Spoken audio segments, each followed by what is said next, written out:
Hi, good morning to all of you. फिर इससे पहले की कक्षा में आप लोगों ने वर्ड्स के बारे में पढ़ा था कि वर्ड्स क्या है, उसके कितने काइंड्स होते हैं। मैंने कहा था कि इस वर्ड्स को पुनः मैं और डिवाइड करके बताऊंगा। तो चलिए आज की कक्षा में मैं आप लोगों को उसी वर्ड्स के बारे में और डिटेल से बताता हूँ, कैसे ट्रेडिशनल इंग्लिश ग्रामर में वर्ड्स को कितने भागों में और किस तरह से बांटा गया है, फिर मॉडर्न इंग्लिश ग्रामर में कैसे उसको अलग अलग डिवाइड किया गया है।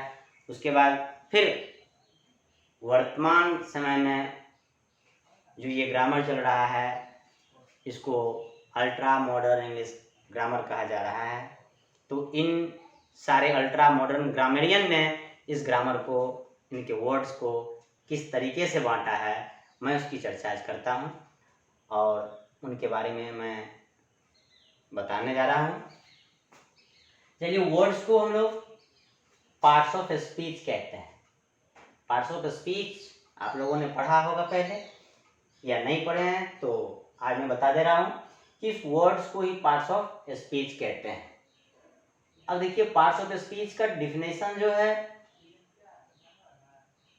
कोई जरूरत नहीं है कि आप उसके डिफिनेशन को पूरे एकदम रट्टा मारें, केवल कुछ समझ लें कि पार्ट्स ऑफ स्पीच है क्या और उसका डिफिनेशन आपको ऐसे ही याद हो जाएगा। किसको हिंदी में हम लोग कहते हैं शब्दों के भेद, या भाषा का अंग, या भाषा का विभाजन, या शब्दों का विभाजन। और इनके वर्ड से ही, इनके नाम से ही इसका डिफिनेशन तैयार हो जाता है। आप देख लें तो पार्ट्स मिस होता है क्लासिफिकेशन, इसको आप वर्गीकरण कहते हैं, इसको डिवीजन भी कहते हैं, इसको डिवीजन भी कहते हैं।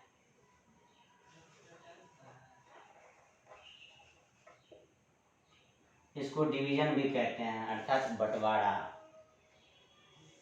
और स्पीच मीन्स होता है वर्ड, स्पीच मीन्स आप कह सकते हैं लैंग्वेज। तो आप देखेंगे डिफिनेशन बन के तैयार है आपका अपने से कि वर्ड्स, इस बीच में आप के जोड़ दीजिए कि वर्ड के क्लासिफिकेशन को पार्ट्स ऑफ स्पीच कहते हैं, या लैंग्वेज के क्लासिफिकेशन को पार्ट्स ऑफ स्पीच कहते हैं, या आप डिवीजन भी कर सकते हैं, लैंग्वेज के डिवीजन को या वर्ड्स के डिवीजन को पार्ट्स ऑफ स्पीच कहते हैं। और यही जो डिवीजन किया गया है, यही जो क्लासिफिकेशन किया गया है वर्ड्स का, वही पार्ट्स ऑफ स्पीच कहलाता है।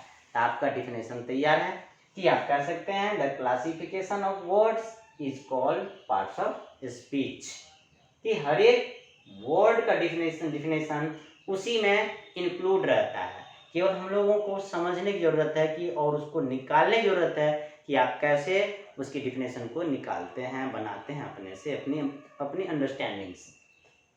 ये देखिए कितना आसान से डिफिनेशन बना कि the classification of words is called parts of speech, कि वर्ड्स के क्लासिफिकेशन मींस वर्गीकरण, कि वर्ड्स के वर्गीकरण को पार्ट्स ऑफ स्पीच कहते हैं। अब सवाल आता है कि वर्गीकरण को ही पार्ट्स ऑफ स्पीच कहते हैं, तो वर्ड्स को कितने भागों में बांटा गया, सवाल यहाँ पर तुरंत अराइज होता है। तो हम लोग देखते हैं कि वर्ड्स को कैसे बांटा गया और कितने भागों में बांटा गया है। हम लोगों ने जो सबसे पहले और पहला ग्रामर पढ़ा, उस ग्रामर को हम लोग ट्रेडिशनल इंग्लिश ग्रामर कहते हैं, इसको एंशिएंट भी आप कह सकते हैं। तो इस वर्ड्स को पार्ट्स ऑफ स्पीच का नाम दिया गया और उस वर्ड्स में पार्ट्स ऑफ स्पीच के तहत उसको अब बांटा गया। तो किसके अनुसार? तो पहले जो ग्रामरियन थे उस ग्रामरियन को ट्रेडिशनल इंग्लिश ग्रामर कहा गया। तो मैं उनके आधार पर दे रहा हूं कि according to traditional English grammar there are 8 kinds of parts of speech. इस पार्ट्स ऑफ स्पीच को 8 भागों में बांटा गया है। किसके अनुसार? तो ट्रेडिशनल इंग्लिश ग्रामर के अनुसार। तो आप अक्सर डिफिनेशन पढ़ते होंगे कि the 8 kinds of parts of speech is known as parts of speech. It means words को जो 8 भागों में बांटा गया है वही 8 भाग ही पार्ट्स ऑफ स्पीच कहलाता है। तो लेकिन यहाँ मैंने थोड़ा सा चेंज कर दिया कि classification of words is parts of speech, और कितने भागों में उसको क्लासिफाई किया गया है, तो 8 भागों में। किसके अनुसार, तो ट्रेडिशनल इंग्लिश ग्रामरियन के अनुसार। तो वो कौन कौन है, noun, pronoun, adjective, verb, adverb, preposition, conjunction and interjection. ये 8 पार्ट्स हैं इसके, पार्ट्स ऑफ स्पीच के। तो वो ये सारे पार्ट्स जो हैं according to traditional English grammar के अनुसार है। अब देखते हैं कि ये ट्रेडिशनल इंग्लिश ग्रामर के अनुसार जो 8 पार्ट्स बनाए गए हैं, इस 8 पार्ट्स को फिर से हम लोग आगे बढ़ते बढ़ते मॉडर्न एज आया, और मॉडर्न एज में जो ग्रामर बनाया गया उस ग्रामर को मॉडर्न ग्रामर नाम दिया गया। तो मॉडर्न ग्रामेरियन ने क्या किया, उस 8 भागों को और थोड़ा उसके set of positions and forms, इन सारी चीज़ों को देख करके फिर और थोड़ा शॉर्ट किया, फिर तो उसको आसान बनाया कि क्यों ना इसको और आसान बना दिया जाए। तो उसी के आधार पर according to modern English grammarian, अर्थात मॉडर्न इंग्लिश ग्रामर के अनुसार there are 2 kinds of parts of speech. इसी पार्ट्स ऑफ स्पीच को, वर्ड्स को 2 भागों में बांटा गया। पहला है फ्रॉम क्लासेज और दूसरा है स्ट्रक्चर वर्ड, स्ट्रक्चर वर्ड्स। ये 2 पार्ट आ गया। अब देखिए कैसे कैसे बट रहा है। सिलेबल के आधार पर आपने 3 भागों में पढ़ा, मोनोसिलेबिक, बाइसिलेबिक और पॉलीसिलेबिक। अब according to traditional English grammar 8 भागों में इस वर्ड को बांट दिया, लेकिन मॉडर्न इंग्लिश ग्रामरियन ने क्या किया, उस चीज को 2 भागों में बांटा, फ्रॉम क्लासेज और स्ट्रक्चर वर्ड्स। ये 2 भाग है। लेकिन चलते चलते मॉडर्न एज जो है अल्ट्रा मॉडर्न एज में कन्वर्ट हो गया। आज जो वर्तमान समय चल रहा है, ये वर्तमान समय अल्ट्रा मॉडर्न एज कहलाता है। तो इस एज में जो ग्रामर बना, जिन ग्रामेरियन ने इसको बनाया, उन्होंने इसको फिर और बांट दिया और थोड़ा अलग कर दिया उसको देख करके। तो according to modern ultra modern grammarian ने क्या किया, उस शब्द के कार्य शैली को देखते हुए उनके कार्य के आधार पर उसको फिर अलग अलग बांट दिया 3 भागों में। यहाँ on the basis of the function, उसके कार्य के आधार पर there are 3 kinds of parts of speech. इस पार्ट्स ऑफ स्पीच को उसके कार्य के आधार पर अल्ट्रा मॉडर्न इंग्लिश ग्रामेरियन ने 3 भागों में बांटा। जो पहला है कंटेंट वर्ड्स, हिंदी में कहते हैं विषय वस्तु बोधक शब्द, दूसरा है स्ट्रक्चर वर्ड्स, संरचनात्मक शब्द, और तीसरा है डिटरमाइनर्स, संख्यात्मक शब्द। ये 3 पार्ट्स है according to ultra modern English grammarian. अब कंफ्यूजन में नहीं पढ़ना है किसी को कि कौन सा पढ़ें क्या पढ़ें। मैं आपको एक साथ सारे वर्ड्स के पार्ट्स को रख करके आपके कंफ्यूजन को दूर करने के लिए ही मैंने ट्रेडिशनल, मॉडर्न, अल्ट्रा मॉडर्न को एक साथ किया, ताकि सारे स्टूडेंट्स कंफ्यूजन में हैं कि सर क्या है नहीं है, समझ नहीं आता है, और सब लगे रहते हैं ट्रेडिशनल में ही, जबकि ट्रेडिशनल में ही ये सब भी है और इन सब में भी ट्रेडिशनल है। सब ऑल आर इक्वल, सब बराबर है।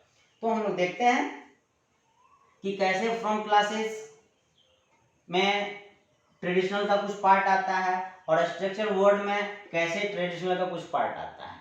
उसी को 2 भाग में बांट दिया, तो फ्रॉम और स्ट्रक्चर 4 इसमें आ गया और 4 इसमें आ गया, और 4 को इसमें और थोड़ा थोड़ा अलग अलग कर दिया। तो हम बारी बारी से देखते हैं। तो सबसे पहले आता है फ्रॉम क्लासेस क्या है। तो फ्रॉम क्लासेस कि the words that have their own features of form and are used in the same set of positions is called from classes। कि वो words जिसकी अपनी कोई खास विशेषताएं होती है और उसको उस रूप में कहीं भी आप यूज कर सकते हैं अकेले भी, तो वही कहलाता है फ्रॉम क्लासेस। अब इस फ्रॉम क्लासेस को समझने के लिए इसके एग्जाम्पल को देखते हैं। इसके एग्जाम्पल को देखते हैं कि फ्रॉम क्लासेस क्या है। आप एग्जाम्पल को समझने के लिए कुछ देर के लिए ट्रेडिशनल इंग्लिश ग्रामर का जो है कुछ पार्ट ले आते हैं। पहला पढ़े होंगे नाउन।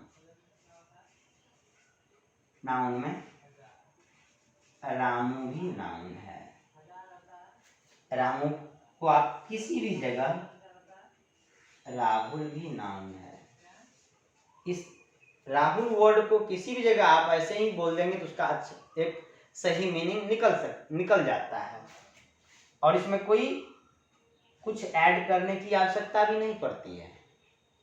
इसका इसलिए क्या बना, अपनी फीचर्स है और इसका एक अपना फॉर्म है, और इस फॉर्म को आप सेम सेट उसी रूप में किसी भी जगह यूज कर सकते हैं, और इसका मीनिंग